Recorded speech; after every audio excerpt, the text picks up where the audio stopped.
स्वागत है आपका न्यूज इंडिया टीवी 9 में। मैं हूं आपके साथ लक्ष्मी ठाकुर। नजर डालते हैं आज की प्रमुख खबरों पर।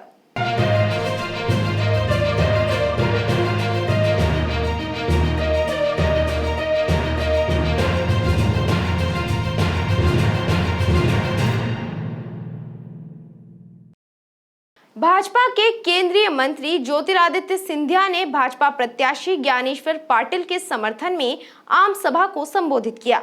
सिंधिया ने अपने पिता द्वारा किए गए कामों को गिनाकर एवं दिवंगत सांसद नंद कुमार सिंह चौहान के नाम पर वोट मांगे। खंडवा लोकसभा उपचुनाव के चुनावी रण में सरकार और विपक्ष दोनों ही अपना दमखम आजमा रहे हैं।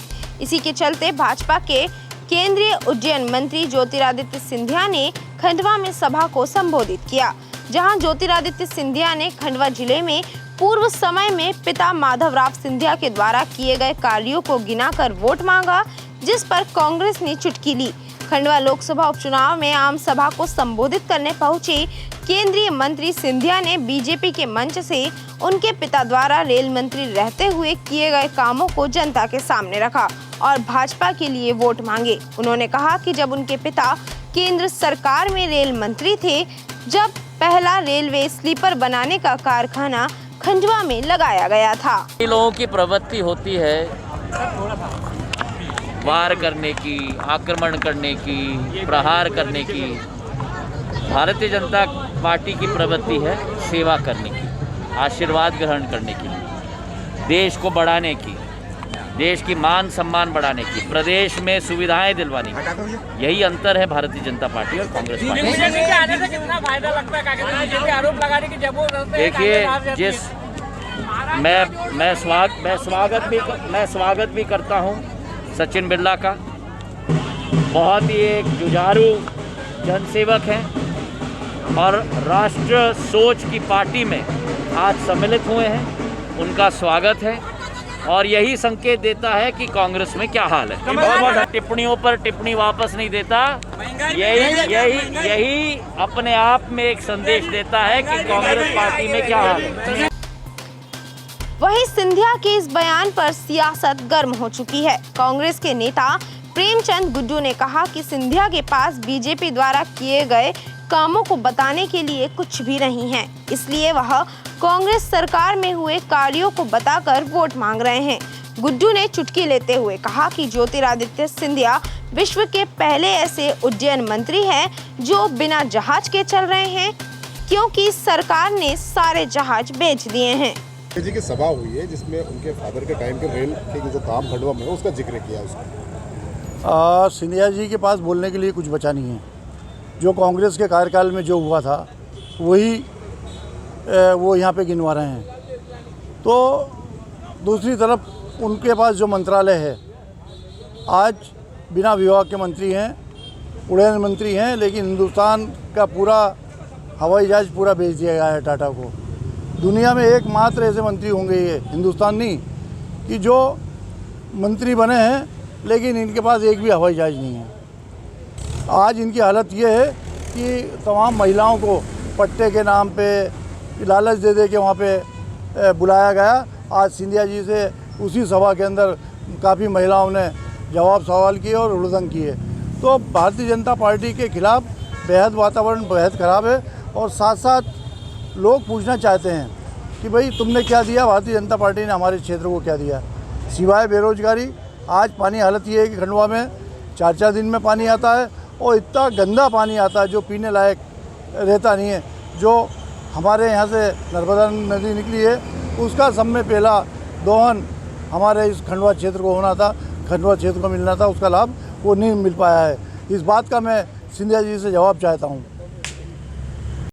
चुनाव प्रचार के दौरान भाजपा नेता अमर्यादित भाषा का इस्तेमाल कर रहे हैं। केंद्रीय मंत्री ज्योतिरादित्य सिंधिया की सभा में भाजपा प्रदेश प्रवक्ता ने कांग्रेस के पूर्व मुख्यमंत्री एवं उनकी पत्नी को लेकर टीका टिप्पणी की। खंडवा के बड़ाबम क्षेत्र में सोमवार को केंद्रीय नागरिक उड्डयन मंत्री ज्योतिरादित्य सिंधिया ने जनसभा को संबोधित किया। इस दौरान जहां सिंधिया ने भूतपूर्व कांग्रेस सरकार को निशाना बनाया, वहीं भाजपा के प्रदेश प्रवक्ता उमेश शर्मा ने अशिष्ट भाषा का प्रयोग करते हुए मर्यादा की सारी सीमाएं ही लांघ दी। प्रदेश प्रवक्ता ने पूर्व मुख्यमंत्री दिग्विजय सिंह एवं उनकी पत्नी अमृता सिंह को लेकर कई विवादित बयान दिए। तेजस्विनी महिला मंडल द्वारा हर्षोल्लास के साथ करवा चतुर्थी का व्रत कर शिव पार्वती परिवार की पूजा की गई। महिलाओं ने सौभाग्यवती रहने की कामना करते हुए चंद्रमा को अर्घ्य दिया। सुभाष नगर में तेजस्विनी महिला मंडल द्वारा करवा चतुर्थी का पर्व उत्साह के साथ मनाया गया। महिलाओं ने पूरे दिन निर्जला व्रत रखने के पश्चात संध्या समय में कॉलोनी के शिव मंदिर में एकत्रित होकर शिव पार्वती परिवार की पूजा की एवं चंद्रमा को अर्घ्य देकर पति को छलनी में देखकर अखंड सौभाग्य की कामना करते हुए पूजा संपन्न की। इस दौरान क्षेत्र की आरती चौहान, वर्षा डाले, भारती तंवर सहित करीब 30 महिलाएं शामिल रही। साथ ही सभी महिलाओं ने भजन कीर्तन करते हुए भगवान की आराधना की। खंडवा में कांग्रेस पार्टी द्वारा बिना परमिशन के वाहन रैली निकालकर आदर्श आचार संहिता व कोरोना गाइडलाइन का उल्लंघन किया गया। कोतवाली पुलिस ने जांच कर कार्यवाही की बात कही। खंडवा लोकसभा उपचुनाव को लेकर प्रत्याशी चुनाव प्रचार में जुटे हुए हैं, लेकिन यह प्रत्याशी आदर्श आचार संहिता सहित कोरोना गाइडलाइन का खुलेआम उल्लंघन कर निर्वाचन आयोग को चुनौतियां दे रहे हैं। सोमवार को शहर में कांग्रेस पार्टी के प्रत्याशी राजनारायण सिंह पुरनी द्वारा बिना अनुमति के वाहन रैली निकाली गई। इस वाहन रैली में 300 से ज्यादा कार्यकर्ता शामिल हुए। शहर के मुख्य बाजार से निकली इस रैली के कारण ट्रैफिक जाम की स्थिति भी निर्मित हुई। वहीं कोतवाली टीआई बलजीत सिंह बिसेन ने कहा कि एफएससी टीम मौजूद थी और अगर पार्टी द्वारा नियमों का पालन नहीं किया गया है एवं आचार संहिता का उल्लंघन किया गया है तो अवश्य ही कार्यवाही की जाएगी। अभी हमने हमारी जो एफएसटी टीम फील्ड में लगी हुई है वो उसकी वीडियो रिकॉर्डिंग और पूरी जो है उसकी फुटेज वगैरह ले रही है। यदि अनियमितता या कोई अनुमति न होने जैसी चीज़ पाई जाएगी तो वैसी ही कार्रवाई की जाएगी। एफएसटी टीम अपनी जो भी रिपोर्ट सबमिट करेगी हम उस आधार पर कार्रवाई करेंगे। बूंदी में 3 वर्षीय बालक अक्षांश की हत्या के बाद क्षेत्र में आक्रोश फैला हुआ है। अखिल भारतीय बलाही युवा महासंघ द्वारा जिला पुलिस अधीक्षक को ज्ञापन सौंपकर हत्या के आरोपी की गिरफ्तारी की मांग की गई है। विगत दिनों बूंदी नगर के अंबेडकर वार्ड निवासी श्यामलाल कोठारे के 3 वर्षीय बालक अक्षांश कोठारे की रहस्यमयी निर्मम हत्या के बाद शव को बोरी में भरकर जर्जर खंडहर मकान में फेंक दिया गया, जिसकी जांच में जुटी पुलिस 6वें दिन तक भी अपराधी को गिरफ्त में नहीं ला सकी है, जिससे समाज में आक्रोश बना हुआ है। उक्त घटना को लेकर अखिल भारतीय बलाही युवा महासंघ जिला इकाई खंडवा के नेतृत्व में भीम आर्मी, संत रविदास धर्म संगठन, भीम समुदाय, अजाक छात्र संघ सहित अन्य सामाजिक संगठनों के प्रतिनिधियों ने जिला पुलिस अधीक्षक को अपनी मांगों को लेकर ज्ञापन सौंपा, जिसमें अक्षांश के हत्यारों को जल्द से जल्द पकड़कर खुलासा कर कड़ी से कड़ी कार्यवाही करने की मांग की। साथ ही पीड़ित परिवार को तात्कालिक आर्थिक सहायता दिए जाने की भी मांग की गई है। अखिल भारतीय बलाही युवा महासंघ के तत्वाधान में जो विगत दिनों बूंदी में समाज के 3 वर्षीय बालक अक्षांश कोठारे की निर्मम हत्या कर उसे बोरे में किसी एक खंडहर में फेंक दिया गया, जिसकी आज 5वां दिन है, किसी प्रकार के अपराधियों का खुलासा नहीं हुआ है। इसके विरोध स्वरूप युवा महासंघ ने आज ज्ञापन पुलिस अधीक्षक महोदय को दिया है और अब मांग रखी है कि जल्द से जल्द अपराधियों का खुलासा किया जाए, साथ ही परिवार को आर्थिक सहायता के रूप में 1 करोड़ रुपये दी जाए एवं साथ ही परिवार के एक सदस्य को शासकीय नौकरी दी जाए। यह कार्रवाई तुरंत नहीं होती है, आरोपियों की गिरफ्तारी नहीं होती है तो युवा महासंघ उग्र आंदोलन के लिए स्वतः बाध्य होगा। आज युवा महासंघ के सभी पदाधिकारी प्रतिनिधि के रूप में आचार संहिता का पालन करते हुए ज्ञापन सौंपने के लिए आए। मैं प्रभु मसानी, जिला अध्यक्ष युवा महासंघ खंडवा। खंडवा की युवती की फर्जी इंस्टाग्राम आईडी बनाकर 20 लाख रुपए की फिरौती मांगने वाले आरोपी को कोतवाली पुलिस ने राजस्थान से गिरफ्तार किया। जिला पुलिस अधीक्षक खंडवा द्वारा समस्त राजपत्रित अधिकारियों व थाना प्रभारियों को महिला संबंधित अपराधों में त्वरित कार्यवाही करने हेतु व आरोपियों की धरपकड़ करने हेतु निर्देशित किया गया है। जिसके परिपालन में अतिरिक्त पुलिस अधीक्षक महोदय खंडवा सीमा अलावा तथा नगर पुलिस अधीक्षक महोदय ललित गठरे के निर्देशन में पुलिस थाना सिटी कोतवाली की टीम द्वारा राजस्थान के जिला करौली के ग्राम साकरवाड़ा से थाना कोतवाली के अपराध क्रमांक 788/21 के अंतर्गत धारा 354, 500, 509, 384 भारतीय दंड विधान एवं 67A IT एक्ट के तहत आरोपी योगेश पिता हरिप्रसाद मीणा उम्र 18 वर्ष निवासी ग्राम साकरवाड़ा जिला करौली राजस्थान को गिरफ्तार किया गया है। कुछ दिनों पूर्व खंडवा निवासी युवती द्वारा पुलिस अधीक्षक खंडवा को दिए गए आवेदन में बताया गया था कि एक अज्ञात व्यक्ति द्वारा उसके नाम की फर्जी इंस्टाग्राम आईडी बनाकर उसमें उसकी फोटो अपलोड कर दी गई है, जिस पर थाना कोतवाली में दिनांक 20 अक्टूबर को अपराध दर्ज किया गया था, जिसके तहत पुलिस ने कार्यवाही शुरू की थी एवं आरोपी की तलाश शुरू की थी और आरोपी को गिरफ्तार करते हुए पुलिस ने न्यायालय में पेश किया। राजस्थान से एक युवक को पकड़ा है, क्या है पूरा मामला? जी, हमारी टीम द्वारा कल एक राजस्थान से एक युवक को पकड़कर लाया गया था, जिसमें राजस्थान के युवक योगेश मीणा जिसकी उम्र 18 वर्ष है, इसके द्वारा एक युवती को फर्जी इंस्टाग्राम आईडी बनाकर और उसे डरा धमकाकर फेक व्हाट्सएप नंबर से डरा धमकाकर 20 लाख रुपए की मांग की जा रही थी। हमारी साइबर सेल की टीम ने उस अज्ञात आदमी की जानकारी निकालकर उसकी तकनीकी जानकारी के आधार पर यहाँ से टीम भेजी गई थी, जिसको राजस्थान से हमने पकड़कर कल 24 तारीख को हमने कोर्ट में पेश किया, जहाँ से उसे कोर्ट द्वारा जेल भेज दिया गया है।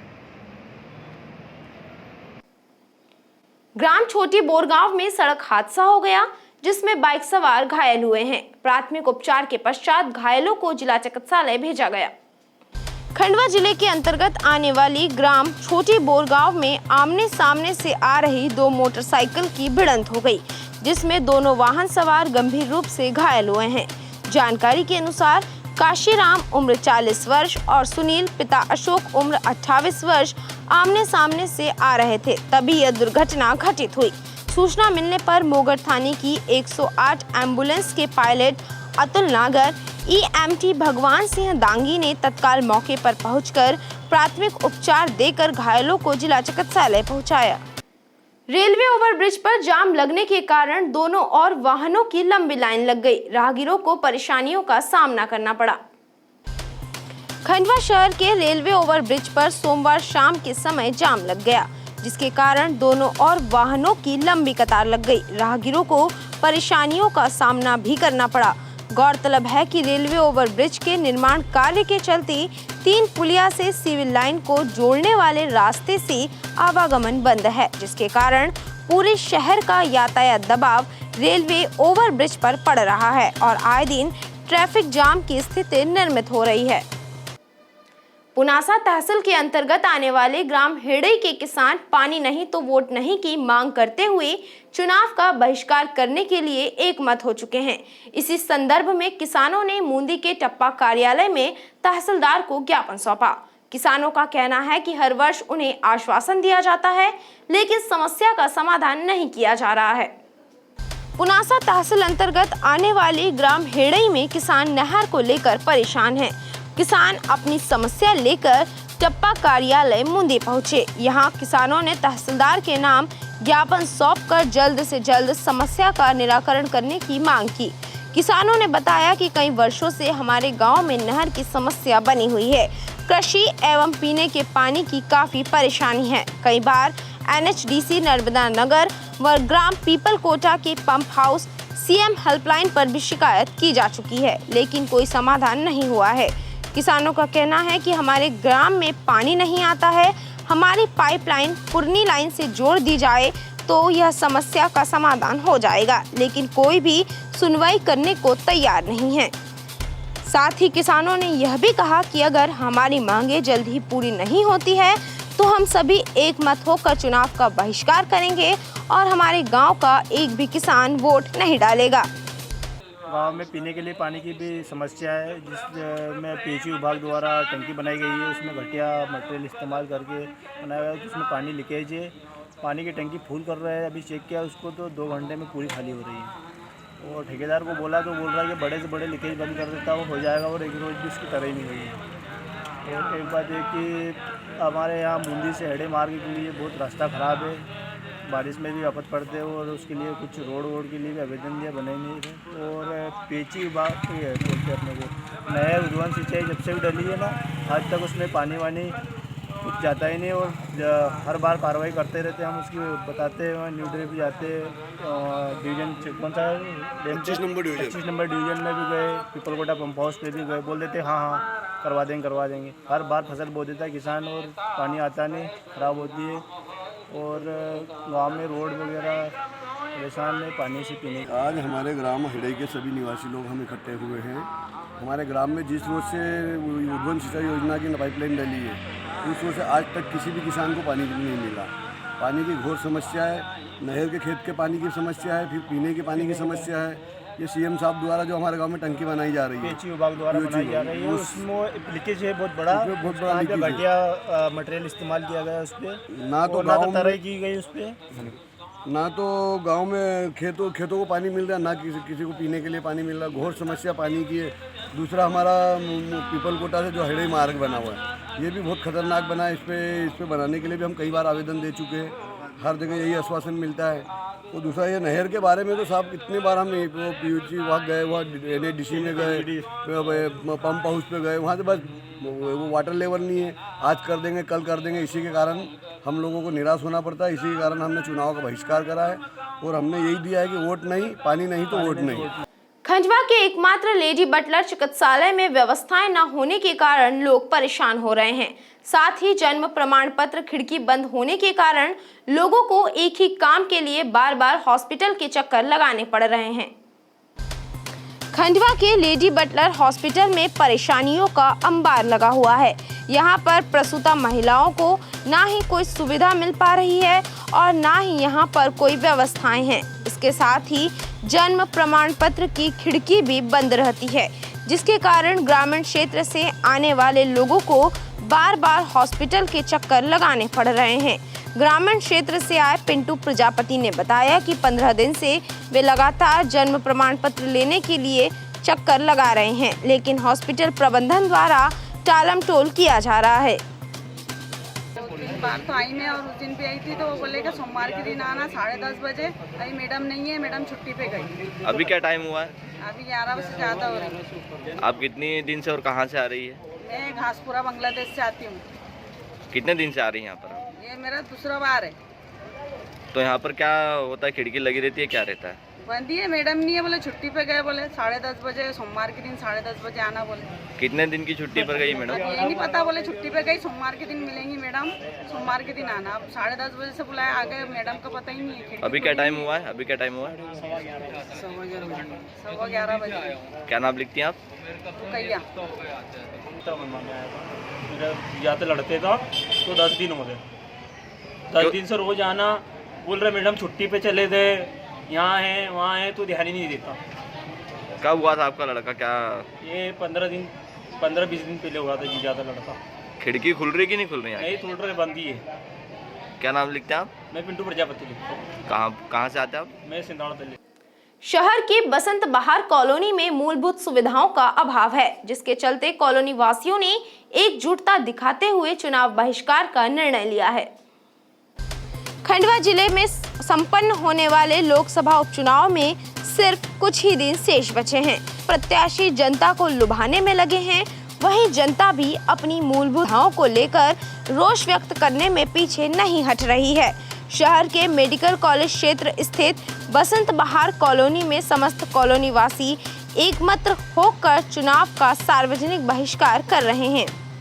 शहर के मेडिकल कॉलेज क्षेत्र स्थित बसंत बहार कॉलोनी में समस्त कॉलोनी वासी एकमत होकर चुनाव का सार्वजनिक रूप से बहिष्कार कर रहे हैं। इसी के चलते कॉलोनी वासियों ने क्षेत्र में जगह जगह चुनाव का सार्वजनिक बहिष्कार के बैनर लगा दिए हैं।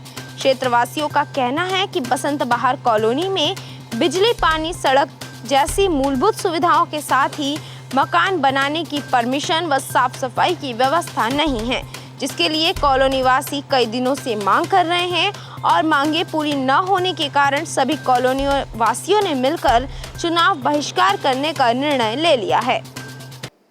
शहर के सिंगारतलाई क्षेत्र में आपसी विवाद के बाद पत्थरबाजी की घटना हुई। पत्थर लगने के कारण एक बच्चा भी घायल हुआ है। सूचना मिलने पर बड़ी संख्या में पुलिस बल मौके पर पहुंचा।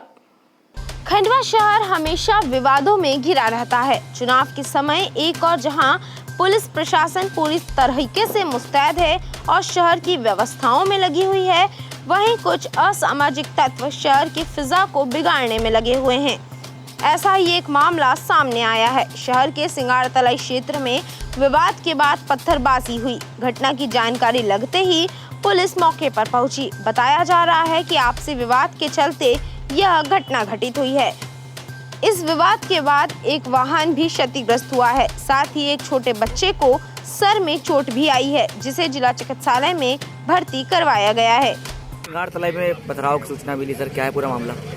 हाँ, पथराव की सूचना मिली थी। बल तत्काल मौके पर आया यहाँ पर और अपना मोगर थाने से भी बल आया है और डायल 100 भी आ चुकी है।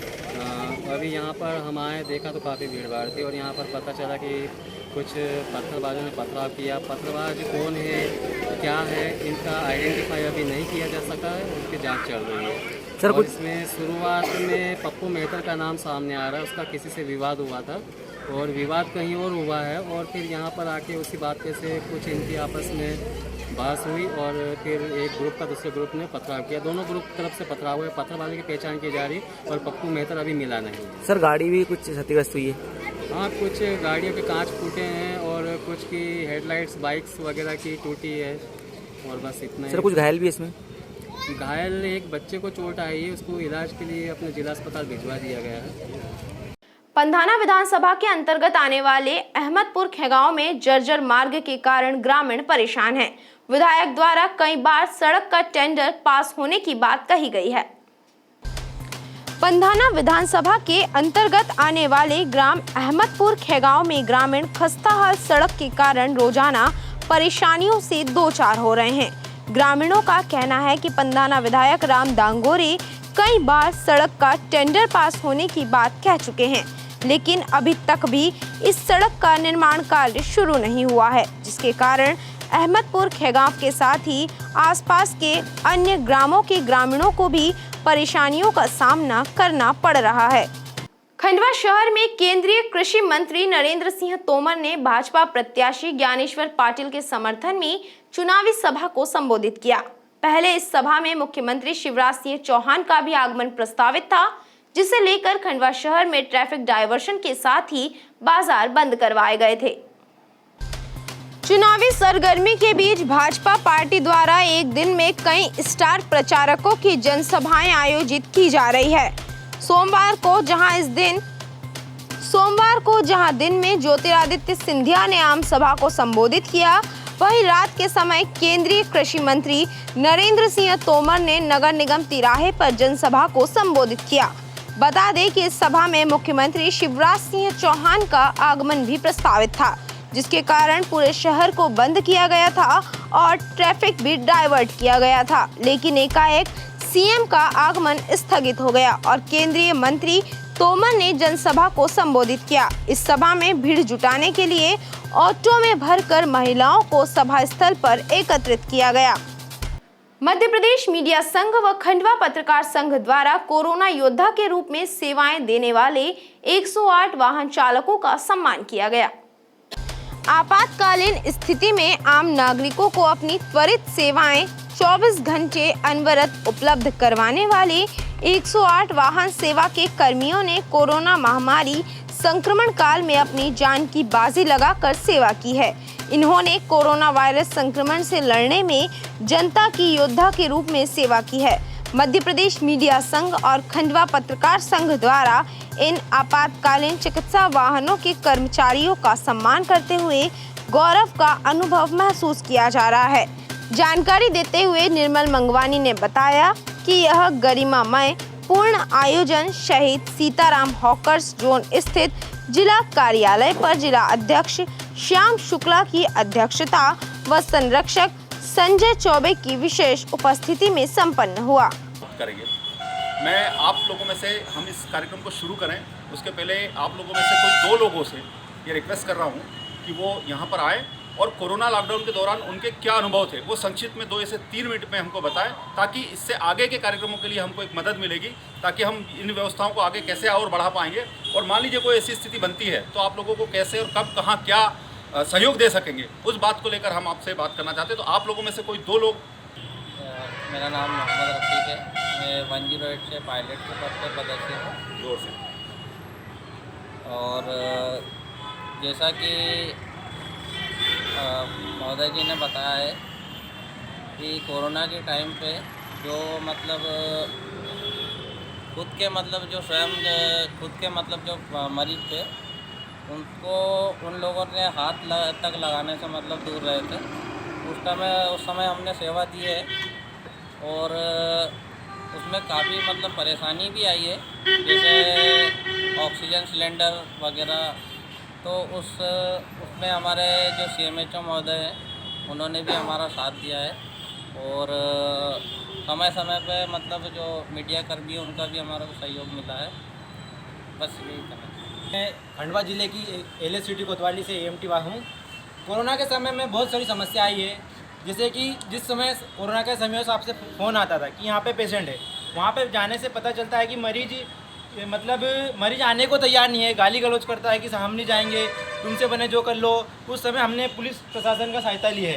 पुलिस प्रशासन के द्वारा ही मरीज एम्बुलेंस में बैठता था और उसके परिजन उनसे हाथ तक नहीं लगाते। उस समय मैंने खुद ने PP किट पहन के पेशेंटों को अंदर बैठाया, ऑक्सीजन लगाई है और उनका मतलब सब कुछ किया है। फिर ऐसी बहुत सी समस्या, हर समस्या आने के बाद फिर CMHO साहब को हमने बताया कि ऐसी समस्या आती है।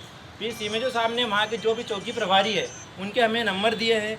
उनके बावजूद फिर उनको जिस क्षेत्र में पेशेंट लेने जाते थे उस क्षेत्र में वहाँ के मतलब TI साहब जो भी अधिकारी उनको फ़ोन लगाते थे, वो फिर हमारे साथ में जाते थे। उसके द्वारा ही फिर पेशेंट आता था, नहीं तो बहुत दिक्कतें सामना होती थी। और भी बहुत सी समस्या आई है जो हमने उसका सामना किया है। काम करने की एक एनर्जी मिलेगी, ऊर्जा मिलेगी, जो कि इन्होंने कोरोना के टाइम पे काम किया है, उसको सम्मानित करने के लिए जो आपने एक छोटा सा कार्यक्रम रखा है, उसके लिए तहे दिल से धन्यवाद। तो महिला को बहुत बहुत धन्यवाद बोलना चाहूँगा, जो कि हम लोगों को इतना सपोर्ट किया है। तो बाकी जो भी दिक्कतें आई है ये इन्हीं लोगों की बदौलत है, जो जहाँ तक लोगों के घर से लोगों के बोलते थे कि नहीं जाओ कोरोना में, बाहर नहीं जाओ, इन लोगों के घर से भी बोला गया है। हमें करना है, ड्यूटी है हमारी इंदौर के। आज के अंक में बस इतना ही। मैं लक्ष्मी ठाकुर जल्दी हाजिर होंगी नई खबरों के साथ। तब तक के लिए नमस्कार। जय हिंद, जय भारत।